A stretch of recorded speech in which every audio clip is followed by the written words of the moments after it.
my channel. For today's video, we're going to build a PC, a budget PC that can actually play League of Legends, rules of survival, and can be used for online stream and of course for online class.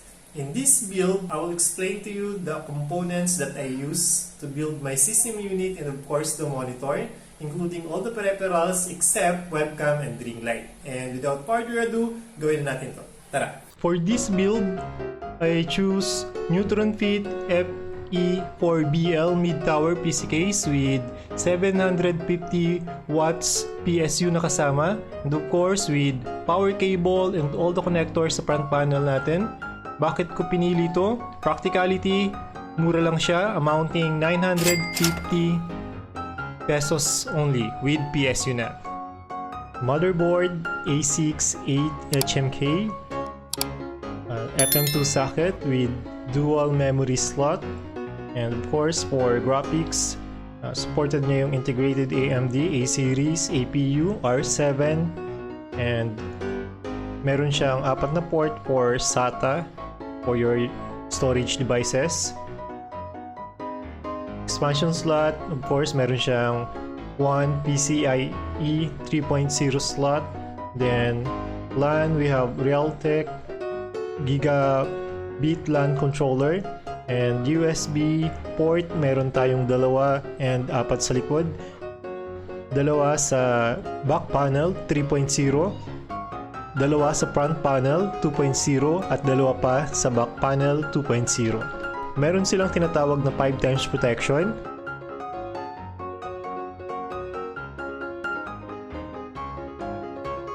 Processor natin, we have A8 7680.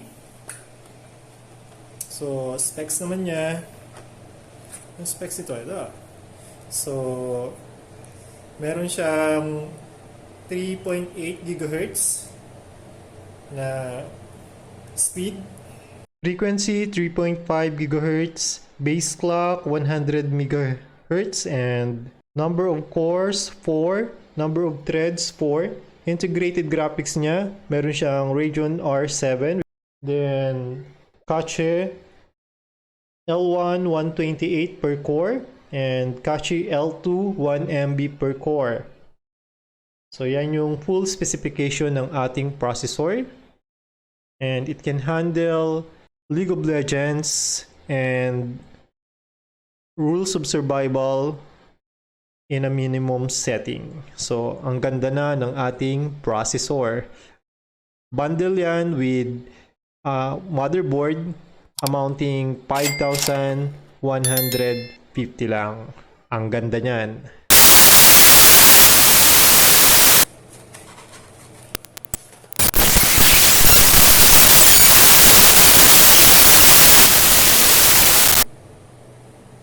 Siyempre, may kasamang heatsink and fan, and of course yung processor, di ba?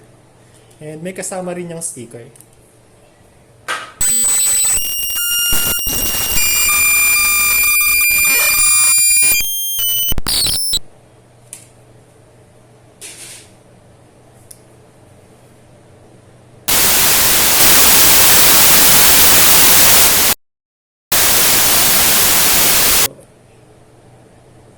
Yun.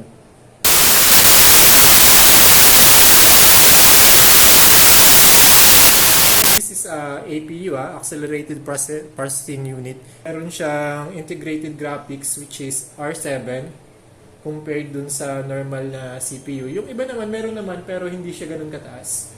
So, yun nga, kung mid-range lang naman, then for online class, and syempre, konting laro, mga 1 oras na aral, then 5 oras na laro. Pwede na to. Goods na to. Punta natin. Hanapin nyo yung triangle ito. Yung point dito.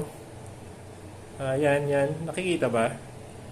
So, yung gold na triangle sa gilid. So, ibig sabihin, kailangan nyo siyang itapat din dun sa CPU socket ng motherboard. Meron din niyang palatandaan dun sa MOBO. So, yung sa socket pala, meron din siyang triangle. So dito sa socket na to, yung triangle ay nandito. So ibig sabihin nito, yung paglapat mo ng processor ay pag ganun. Okay? So,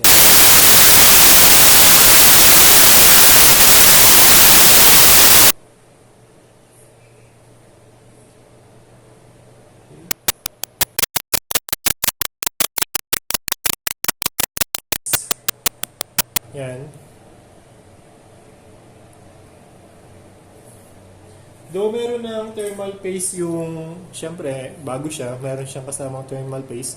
Ako kasi usually nilalagay ko pa ng konti lang naman para mas sigurado, di ba? So, ang mura lang naman ito, thermal paste na to. 120 ito. So, ang dami na.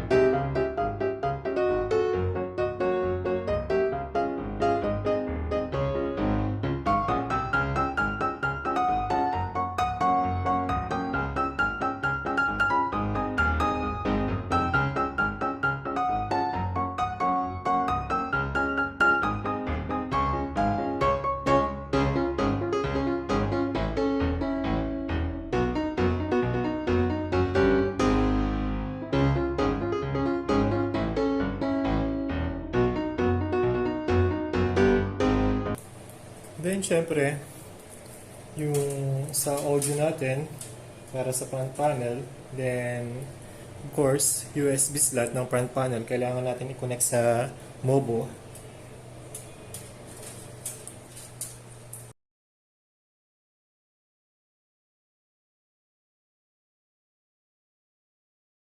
Pinaka-paborito ng lahat, especially sa mga estudyante ng CSS, yung 9 pins.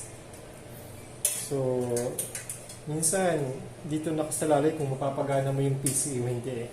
Diba? So, pag nagkamali ka ng pinasukan dito, dito gagana. So, yung pinaka ano lang dito, syempre, dapat may label. Tandaan mo yung label ng bawat isang pin dito. Then, i-match mo na lang siya dun sa motherboard bago mo siya ipasok.